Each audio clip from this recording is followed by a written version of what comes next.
I'm holding myself accountable. I have to be able to look in the mirror and definitely say, okay, Brandey, what did you do to contribute to this? And what could you do to make the situation much better? Produced by Podcast Architects.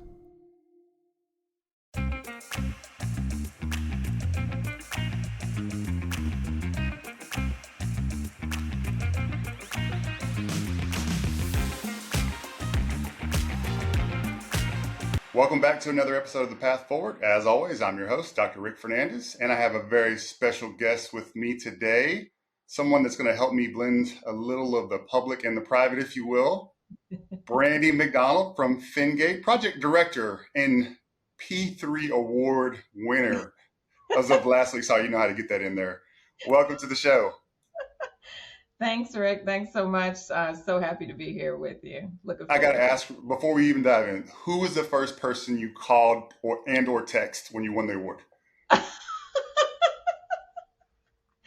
In all actuality, it was my significant other, and he was asleep. Way to hang in there. Wait for the big announcement. Thanks for the support. So tell me, he didn't get it to the following morning? He didn't get it to the following morning. After him, I text my mom and my co-sister. I text them. They got it, but I didn't know that they got it. And so when my niece lives in New York, and she came to visit me, and she was like, "No, Auntie, they got it." And then I checked my phone, and of course my family's like, "Yay!" Whatever. But yeah. He was asleep. Yeah, the special person was asleep. So. Well, see, in his defense, he was like, she's got this. Let me just go on and plan for the after party stuff, the welcome back and all that. That's what he was doing. I'm gonna defend him. Don't even know him, but I'm just gonna defend him. That's what I would do. I'll make sure I let him know that. Well, we've had a chance to collaborate on some things more recently with Prince George County, but I want to learn a little bit more about you because I really haven't asked, like, where are you from? How did you even get into this? So just give us a little bit about your history. Oh, yeah. So where I'm from, I'm originally from a little town. It's not a rural town, but, small town America. I'm from a little town called Warren, Ohio. It's about 45 minutes east of Cleveland. So it's not even the Cleveland Metropolitan Statistical Area. It's actually the Youngstown, the city of Youngstown Metropolitan Statistical Area. So small town America, once again. Came from parents, who've been married happily for 55 years and have a brother and, again, a cousin that was raised with me. And I'm actually the middle child. So, went to the University of Cincinnati undergrad. And, shockingly to many people, I started out in architectural engineering and really was not strong enough at that time. Did not have the strong personality that I have right now to stand up to that mean you can say professor that I had. I wish I haven't forgot his name, but I wish I could find him to this day. If anybody knows who that was, let me know. But I definitely dropped out of architectural engineering and moved over into criminal justice because I watched LA Law so much and thought that I was going to go. I'm so serious. Back then, LA Law was really popular. And I wanted to become a judge, actually like a federal judge, get up to the federal judge level. But when I came out of college, did a career assessment test, was preparing for law school, was working for a law transcription firm, and they were doing, career assessments, and they had a career assessment done on me, and the guy looked at me and said, "Are you crazy? Like, you don't need to go. You should really be in finance, sales, and entrepreneurship, all this different stuff." So anyway, wound up, moving into banking, eventually wound up into municipal investment banking. And became also a commercial real estate lender. So I spent the bulk of my career at the beginning in finance and commercial real estate finance, to tell you the truth, and moved into the construction career with the help of Clark Construction back in 2009. I was approached as a woman of color and, one who had strong business acumen to start my own contracting firm. And so I started an elevator firm by the name of Grecon Elevator and had that for 7 years prior to moving into construction management. So I've touched every bit, it seems like, of commercial real estate, which is really fun. I'm a bit of a unicorn in this market, but that's the way it came. And how I got into P3s, man, oh man. I will tell you that there was a recruiter that approached me. I was actually with a firm, a wonderful firm by the name of MGAC. Shout out to Mark G. Anderson and consultants. That was a fabulous, an amazing boutique construction management firm here in DC. I was sitting over at DC government, specializing in schools, to tell you the truth, and staff augmentation with the DC government crew. Shout out to my former DC government colleagues there. And I guess I posted a lot on LinkedIn, and somebody saw me. And there was a recruiter that reached out and asked if I wanted to take a look at this position. I knew about the project because I was one on my team who looked at solicitations and worked on proposals. And so I was very familiar. And with the help of, some of those that I look up to in this industry, they convinced me to apply for the position. Andrea McLean, who is my boss at Fengate, she'll laugh, but I kept seeing somebody from Fengate stalking my LinkedIn profile. And I asked the recruiter, who did you tell, like who's looking at my profile from, from Fengate? And he told me, he says, probably, Andrew McLean, the hiring manager. And when I met her and Steve Rutledge and Egidio Mosca, I fell right in love with them and the team. And so I've been here ever since. Well, so if we could back up, because I'm very curious to know, being a former educator and working with kids, as you're going through some of these transitions, how did you break the news to your parents anytime you wanted to make a change, and kind of what was their push or pull, if you will, in support? So I will tell you, my parents are traditional. They are very, obviously, they've been married for 55 years, right? It's in small town America. They are traditionalists, and over time they've become a little bit more loose, in regards to that. But they were, individuals who worked in their jobs for 30 years. My mother was a manager. She was in the office, at General Motors, or I should say Delphi Automotive Systems, which was a conglomerate of General Motors. And my father was a UPS truck driver for 30 years. Literally, yeah. I mean, 30 in the field for 30 years, 30 something years. And so for them, whenever I would make a transition, they'd be like, oh, this is, but I would say, oh, I'm elevating myself, hold on, as, most do now, we elevate ourselves, when we make transitions. And so they got to they came to the point where they understood, and now they truly understand. But back then I could tell you, and especially when I came out of college, they were like, you need to find a career and a job and stick to it and be there for 30 years. And I was like, I don't think that's right. I don't think that's No, I mean, and nail on the head is with now, if you look at the job trends, people are changing 4 or 5 times, within yeah. a 10-year span. Oh It's yeah. kind of the way of the workforce now, is that it's Yeah. not, it used to be frowned upon. I used to get the same advice, like you need to stick at least 3, 4, 5 years and Mhm. set some roots. And then I was like, what if you don't like it? Or what if they don't like you? What do you, what do you do? You both just eke it out? Like that doesn't sound right to me either. So, Yeah. um, Yeah. the millennial generation, and really a lot of COVID forced folks to kind of get outside that lane and start looking around. All Mhm. right, well, if there's opportunity, I'm going to take a look at it. And Absolutely. I think it's a Absolutely. great story though. But I like my parents are very much the same. Anytime I've done something, like when I changed from an education to the private sector, I get that kind of the eye raise, like, we know you're hard headed, so we're not really going to say anything at this moment about it, but you just see like all of the, are you sure? What are you talking about? Why are you doing this?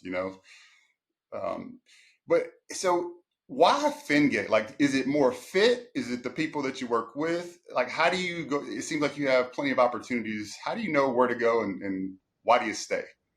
So Fengate is amazing, and I think, your counterparts, Rick, that know Fengate oh so well, like Tom Ness and those guys, they would tell you all day, every day, even in their previous lives prior to Answer, they've worked with Fengate, on various projects. And, Fengate is just an amazing firm. The ownership and the leadership at Fengate really does care about its employees or their employees. The employees come first, and that's really important to Lou Serafini and and George and Marty and so many others that are there in leadership positions.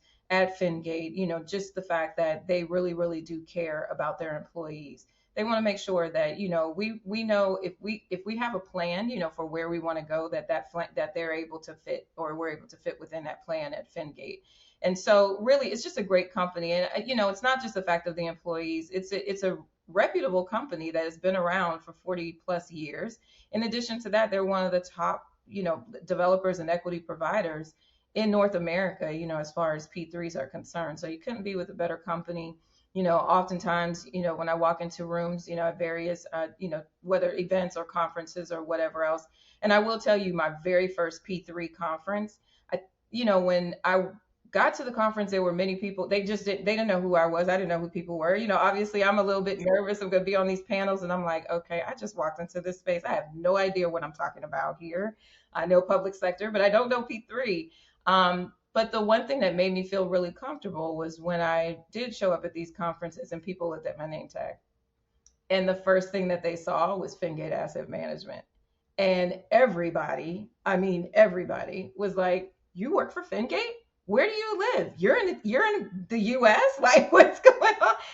And you're not from Canada? And I was like, no, actually live in DC, and so, it's just a great firm to be with. It really is. Well, that's awesome. Yeah, I've definitely heard of the name and being in the space a little while, but getting to meet you and learn from you has been you're nail on the head. I mean, what a great firm, and it's my pleasure to work with you and then learn your side of these P3 interactions because they're pretty complex and it's not something that is easily maneuvered, and just the expertise having in the room to assist the educators, because that's obviously my heart is always with them trying to figure out how do we deliver stuff for students, right? For students in the community. As you're going through these transitions, is there one mentor that you can point to? Because I truly believe that all students needed a mentor, somebody to help them with that career path. Is there somebody that you point to is like, that's my kind of my guide, my rock when something is getting tough? Yeah, yeah, yeah. I have an amazing mentor. I will tell you. My mentor is Carl Mayfield, who is senior, or actually executive vice president for construction with Park Hotels, which is a REIT, a minority run REIT, hospitality REIT. He used to be senior vice president for RLJ Hotels, which is Bob Johnson, who he formerly used to own BET's company, or his REIT that he started. Carl is amazing. I know Carl. I met Carl originally, through the commercial real estate industry when I was president of the African American Real Estate Professionals. I asked him to serve on my advisory board, but Carl also too. We go to church together, and so he knows me. I know him and his wife. He is an amazing individual. He challenges me in ways that I have not been challenged before. And I will tell you, Rick, I didn't have a mentor, like a true mentor. I've always had cheerleaders, a lot of cheerleaders. We know that there's a big difference. I've always had a lot of cheerleaders that stood behind me and always rooted me on with their pom poms. But I didn't actually ask someone to be my mentor until like 2018. And I reached out to Carl and said, hey, I'm starting to have this really great career in construction management. I really want to work with someone whose job I want. That's what, I like like that. that. Yeah. And so that was how I selected him. And when I reached out to him and asked him, what, Carl, would you please be my mentor? He certainly said yes. He said, I would love to be your mentor. And I thought it was so sweet the way that he responded, to that. And so he has been so incredibly helpful for many of us that are here in the DC area and just nationally, especially those who are in the hospitality sector. They are very familiar with Carl and his work and the respect that he has in the industry. But I will tell you that there are others that have been, instrumental along the way, throughout my careers. He'd be very shocked to hear this, but Michael Carter, who sits over at McKissick and McKissick, love Michael to death. Michael was very instrumental, I will tell you, in me becoming a better construction manager. While, obviously I could do the job, right? I walked in, was able to do the job and did it well. But when I started to work under him, he was just an incredible leader who really, really did challenge those, that were working under him to be the best construction managers that we could be, to bother people, to constantly, touch people and say, hey, what's going on? And why is that happening? And why has it not been resolved? And whatever else. And he'll laugh when he hears this, but it's definitely, he's been very instrumental. I will tell you that. So I want to get off script for 1 second because you brought up something very key. Mhm. Can you point to one of the challenges from your mentor? Because I think you bring up a great point that sometimes we confuse what our support and cheerleaders are versus somebody that makes us better, right? Is there something you can put like an instance where you can say was a challenging moment that made me Mhm. better? You know, my mentor is very good with helping me work through, when when you see difficult times, like for Hmm. instance, difficult relationships. What he does for me is if I'm having a difficult time with someone, like I'll talk to him, I'll talk through with him perhaps what's going on my projects. And he oftentimes helps me to realize and have me take accountability for things. And oftentimes he will say to me, is it really them or is it you? And I'm like, well, wait a minute, are we like in therapy? Like, wait a minute, this is wait a minute, no, it's not me, it's them. I called you because it's them. But he is really great in that manner because he really does hold and make sure that I hold that I'm holding myself accountable. I have to be able to look in the mirror and definitely say, in the mirror, like, okay, Brandey, what did you do to contribute to this? And what could you do to make the situation much better? So that has been, challenging, in that regard. When I made the change to Fengate, he actually challenged me on the different companies and what were the benefits, obviously the pros and the cons to moving to Fengate versus actually staying and remaining with MGAC, where I had such a great career with that firm and knew that I was moving up the ladder at MGAC and earning a lot of respect there. And so he definitely challenges in many ways, in ways that sometimes are not the most comfortable, but that's what a real Right. mentor is for. That's Mhm. where the growth comes from, right? All Mhm. the discomfort. Mhm. I was marveling as we were visiting the school district a couple of weeks ago how Mhm. you're able to take something that's very, very complex and break it down and share it with folks that are obviously just learning about it, right? Novices. What's your formula for doing that? How do you know? How do you do that? Is there something that you look to or a recipe that you say, all right, I know this is going to be a complex problem, but I got to make sure the end users are going to understand what this looks like. I think it's important to be one who's actually experienced it, who's worked with jurisdictions. Having been staff augmentation with DC government, with the Department of General Services, it allows me to see what the client really needs and what's problematic for the client, and really being able to speak to them from that particular side, having sat there. And so oftentimes, and I call it breaking it down into layman terms, more so than anything else. So, and not necessarily not dumbing it down or anything like that, but it's very important to be able to speak to those who are clients, who are potential clients, and those who will or who could benefit from this particular delivery method, and utilize basically the language that they would typically, utilize as CIP individuals who are, within the CIP realm, and those who are making decisions from the construction management and also too from the facilities perspective. It's just very important to have that experience there. And that's what I do. I bring my experience that I've had sitting there, having delivered, been a part of not only just stabilization in smaller projects, just like the HVACs and the elevator modernizations and the smaller projects that are there that are needed in schools, but then also too, being able to speak to one who has actually delivered and, done large, 100+ million, dollar school, and modernize that, and the pains that one goes through, as a Yes. decision maker while actually trying to get that off the ground, get the budget in place, ask for more money, deal with the residents that are actually there, that they want to see different things in the school, telling the residents no when you're not really supposed to tell them no, just whatever it may be. You have to have that experience there in order to make those individuals feel very comfortable. What would you say is the most stressful part? Like if you reflect back on this first delivery for Prince George County, there's a lot of money on the line. There's a lot of people that you know have an investment on one side. There's a lot of timelines for a school district and the needs of the students. Many things could go wrong, right? What's the most stressful part, and how do you kind of manage it? Oh man, there's so many stressful parts. I will tell you, delivering a P3. I'll speak to two things. One, the most stressful part of this project was dealing with the politics. That.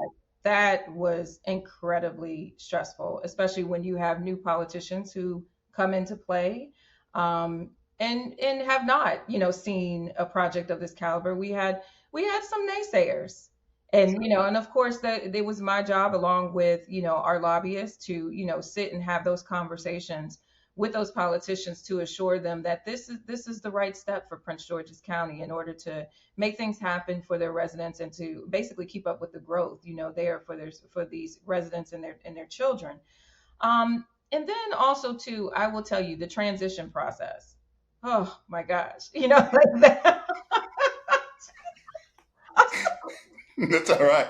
That's all right. We're all friends here.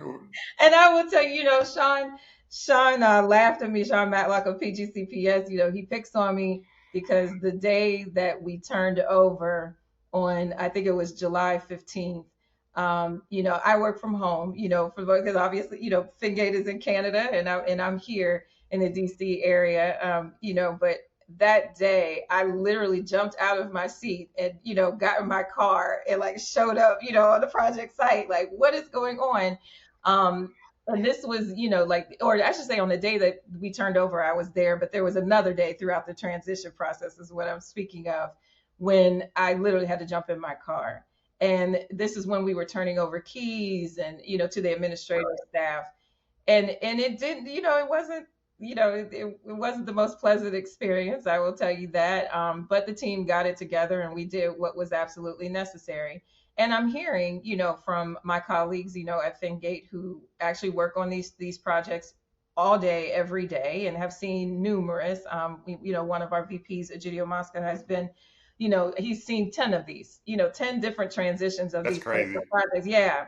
So he can speak to this, all day, every day. And he was like, Brandey, it's nothing new. It's nothing new. It always is stuff like this. And of course, me being the perfectionist that I am, I'm like, oh my God, like what's going on? Like, what guys, why don't we have the keys ready? And what happened? And, and I'm drilling everybody and I'm standing out in the parking lot of Adelphi Middle School, pretty much like seething, like, like Which one of y'all am I going to strangle first to get these doors open? I'm out looking for people in my car, so anyway, the transition process was, definitely challenging, a little challenging. But, of course, it's a learning lesson for all. This is my first transition with, a P3. This was PGCPS's first transition with a P3. So obviously getting everybody on board, even in the individual schools, and you've got, people who are, the superintendents who are actually there on the ground, who are on the cleaning staff and think they want to do their thing. And we're all like, no, no, no, no, no, no, don't touch anything. You're gonna, void a warranty or just whatever else. So that was definitely one of the other difficulties about the project. What are you most proud of about the project? Oh man, seeing the students and the administrators smile. Just give some specifics. Like what was it that when you saw it all kind of come together? Oh man, I will tell you, Adelphi to me, which was one of the schools, and it's in a location where the Latino population is, and they did not have a middle school to service that population or to serve that population. The day, and while I was so incredibly proud of all of the schools, the day of that ribbon cutting, I had tears in my eyes on that day because it was just so special to see these children who are probably first generation Americans who are getting their own individual school in their community. And it is a school that speaks to their community. So it's not just, there's not signage that is just in the English language, but there is actually signage that's in Spanish in that school. And to me, it was so wonderful because throughout the ribbon cutting, obviously there was translation, that was happening, throughout the entire ceremony. And just those that came from whether the Board of Education that were from the Latino culture, and also to those from council, the things that they said to those children were so amazing. And so for me, that was like a really proud moment. Prince George's County is already diverse. It's a diversely run county, and with primarily African Americans that are there. But to actually see, another culture be such an important part of that jurisdiction, and to see that culture truly celebrated, that to me, that was a tearjerker. So that It really, makes all the pain worth it, doesn't it? oh, it Like the does. It does. And those kids, and I'll tell you, there's a young lady, and she's not really, she's younger than me, much younger than me, but she's a teacher at Walker Mill. And I'll tell you that Walker Mill was our last ribbon cutting, and I didn't know Maya was a teacher at Walker Mill. I knew she was a teacher, but I didn't know she was there. And when I walked in and I was talking to, some of our colleagues, and just sharing some things, I heard somebody, yell out Brandey. And she jumped down from the stands. She was sitting among her students, and she jumped down from the stands, and she ran up and she hugged me, and she said, I had no idea that this was your project. And she said, I'm a teacher here. And again, I know her from church. And so that to me, I was like, oh my, and we've got this great picture of us, this great selfie of her and I, on the day of the ribbon cutting at Walker Mill. So that was very special as I well. love it. I love it. I'm glad you could be there for that and see the kids and their joy and the teachers. That makes all the pain of any decision that has to go with schools Yeah. well worth it. Hmm. So obviously you're very successful, and this is just another testament to that, delivering this project that's really one of a kind. What's our responsibility? What's your responsibility? What's my responsibility to reach back and help mentor the next generation? Oh man, it's um it is up to us to make sure that there are others who come up, and that we reach down and we pull up others so they can do the same. I am one who totally believes in mentorship. I have a couple of mentees myself. I just had somebody ask me to be a mentor just the other day on Thursday night, and I was sitting there. She's gonna laugh when she sees this, but I was pretty much almost in tears, and I'm like, okay, we got to go get an award here, just like, but I think that it is so important that we reach down, we tell, that we help others who really want to do this. I will tell you, as one who's a project director and oftentimes has multiple teams, that are reporting up to us. The one thing that I do is I always make sure that those kids that are actually on these projects, when I walk in, that they know who I am, that I speak to them, and they know that I know their name, because I know that someday they're going to be in my shoes. And that's very important. I will never be a project director, or anything else above a project director, that won't know those individuals that are serving on my team. I want to make sure that they're appreciated every day, because again, I want to see them stand up to this level. And I want them to say at some point, you know what, because I saw her and I thought that she was great, and she knew who I was, and she knew what I did, and she challenged me even when when I didn't think I needed to be challenged, that I actually want to have that type of role one day. And so I think it's very important that we remain the best people that we could possibly be. So those who actually are coming up, and who wish to be in our shoes at some point, definitely do continue to, actually make those moves in order to make that necessary. I love it. That leads me right into to my next question. So as you're getting a new mentee during the awards, all right, take me through the awards night. Okay. Obviously, we got to the part after you won, and nobody knew at the house, but that's another story. But so just to take me through it briefly. Like, get there, who you sitting with, what are y'all doing, what are you talking about? Are you nervous? Oh man, my colleague Carl Schaefer was sitting next to me. He was on the LAX contract project out in LA. And Carl said, Brandey, this was earlier in the night, and he said, are you nervous? And I said, no, I'm not nervous. I wasn't nervous. This was early. I want you to know. We're sitting at the table, and we're all laughing. We're having a good time. And as they had the Woman of the Year first, which my colleague Valerie Blanche won. But it seemed like after they announced that, and after Valerie got her award, then all of a sudden I started sweating bullets. I will not tell a lie. I was sitting at the table, and I was like, man, and they started running through those who I was up against with this award. And I was like, wow, those are some really heavy hitters. These are some people. And I said, I didn't win. And I just thought to myself, like, something came over me that said I didn't win, and it's okay even if I didn't win. And to tell you the truth, when they called my name, it was almost like a blackout moment. Like, almost, how you It see took a the minute to women. register, like. Right, it did. You see, how you see the women on the Miss America pageant, and they're like, oh, and I was kind of like, I didn't do that, but I got my foot stuck on the leg, underneath the table when I got up. So, it was really funny. So, I'm like trying to like trip, not fall in a gown. And Carl's trying to help me. By the way, partnership boobs, and please don't put that table back there in the corner by the left right up against the railing again. We had to move the table all night. Like Jensen's pulling the table forward towards him as I'm getting up, and we're pulling it towards us as he's getting up. So anyway, it was a great night, to win and to see so many of my colleagues, that are there in the room, those that I've worked with, those that I've met along the way, those that I work with on various committees, with the Association for the Improvement of American Infrastructure, whether it's the Diversity and Inclusion Committee, whether it's the Community-Based Infrastructure Committee, whether it's the S4 Committee, to see all of those individuals in the room, smiling and cheering, and to have individuals walk up to me afterwards and give me words of affirmation. That to me, that was a really, really good moment, and it was a really good night. So very proud of that. Well, officially, congratulations. But I saw all the postings, and I was trying hard. I was going to make you laugh on some posts, but I said, no, not soon, not soon. It's too soon. Let's let it settle in, and all the kudos come down, and then I'll try to think of something to make you laugh. But oh man, I wish we would have did it, because we wouldn't be us, right, if we weren't laughing. Come on, man. Oh, yes, no, that's one thing I love about you is your sense of humor, like dealing with all of the education. I'll just say stuff, right?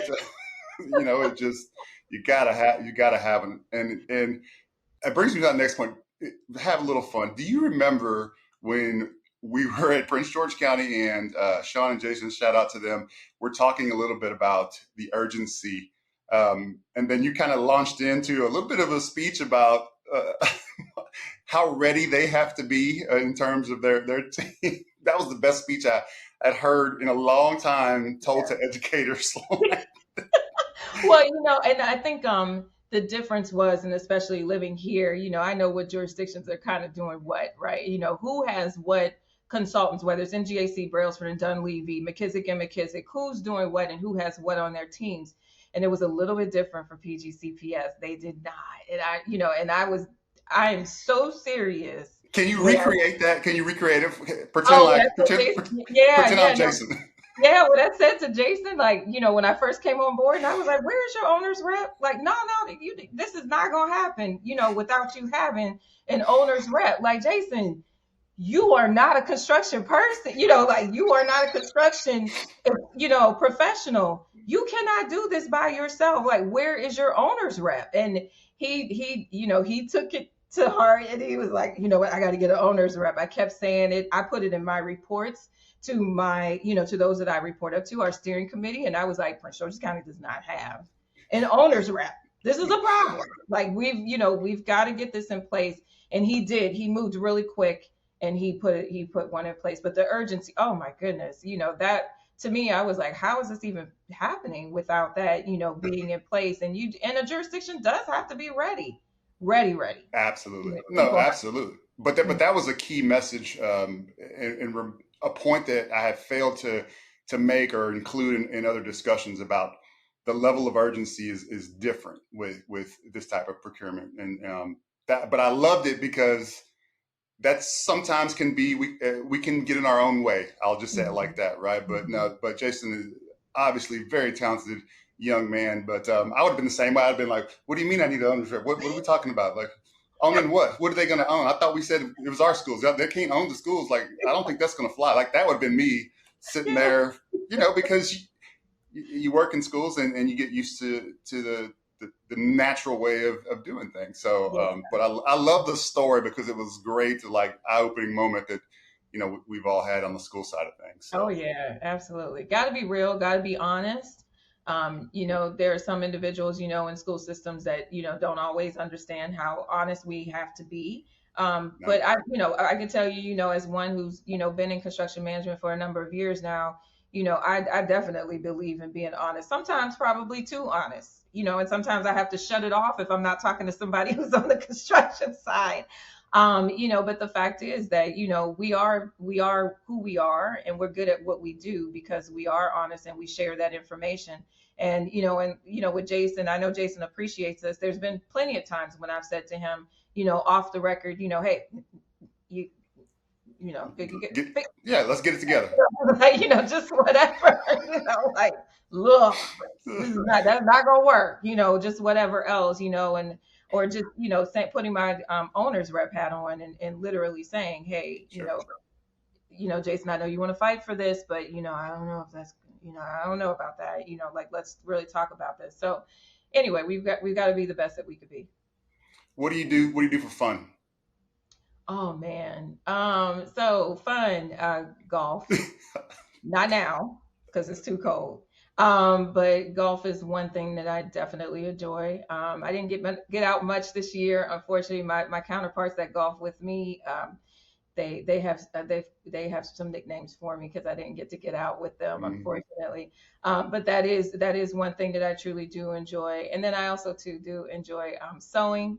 And I'm involved in a couple of community organizations. So I love the arts, and I am a creative myself. And so I do love working with children in the arts. Well, good. What favorite movie? Oh man. Oh, let's see. One of my favorite movies, I'm like, one that just comes off the top of my head is probably Harlem Nights. There's many, but Harlem Nights I is one love of Harlem Nights. Harlem Nights is probably one of the top.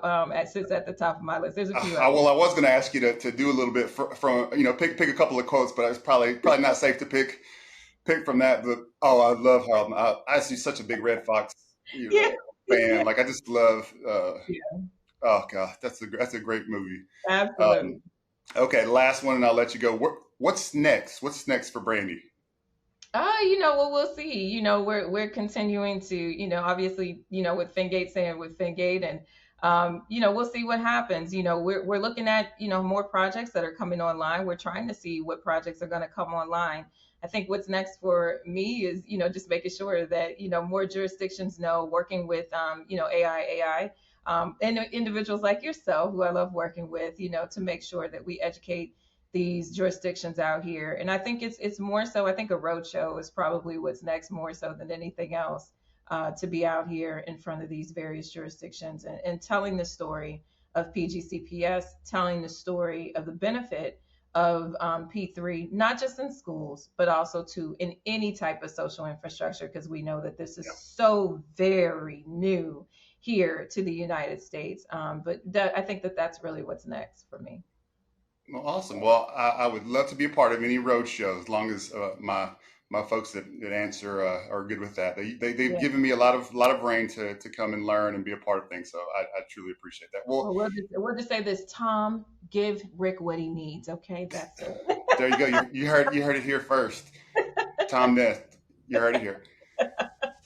Any final shout outs before we go? Because I know I've kept you longer than I tried to, but anybody you want to shout out before we go? Would just like to shout out, all of those that voted for me, definitely for the P3 awards. I'm not going to call names, but I do know who all of you are. And so many of you who I respect, who I give the utmost respect to. So thank you so much. Thank you to my team at, and my friends and my work colleagues at Fengate Asset Management, who nominated me. I definitely will tell you that I cried a lot when I got that nomination. So thank you so very much. So that's the shout outs that I have. I'm getting teary eyed now. So anyway, I'm such a sap when it comes to that stuff. I get very emotional. But thank you all so much for selecting me and thinking so much of me. And Rick, thank you for asking me to do this. No, thank you for taking some time. I really wanted to hear the story behind the story, right? Because I've really been blown away by you. I'm not saying that because we don't have to even air this part. I'm telling you that because I really have been blown away by you and your ability to navigate very different systems, right? Mhm. And help pull it together. And that's amazing. And it's definitely something education could use right about now. So Right. more thanks to you for helping start this path for procurement, because it's a tough time in education. So we need all the help we can get. It is. Well, anything I can do, I'm here to help. Brandey, if there's an organization or a municipality or anyone that wants to find out more about P3 social infrastructure, is there somewhere they can go to learn? Absolutely, absolutely. One can definitely visit the AI's website, and that'll actually be in the link here. You guys can see that there. But AI is the Association for the Improvement of Infrastructure. We are the P3 people. And so, for those that are very interested in finding out more information, I encourage you to reach out to that website and reach out to the AI team and find out how you can receive more information about P3s and the delivery method. Well, thanks for joining me today. All right. Thanks, sir. We'll talk to you soon. All right.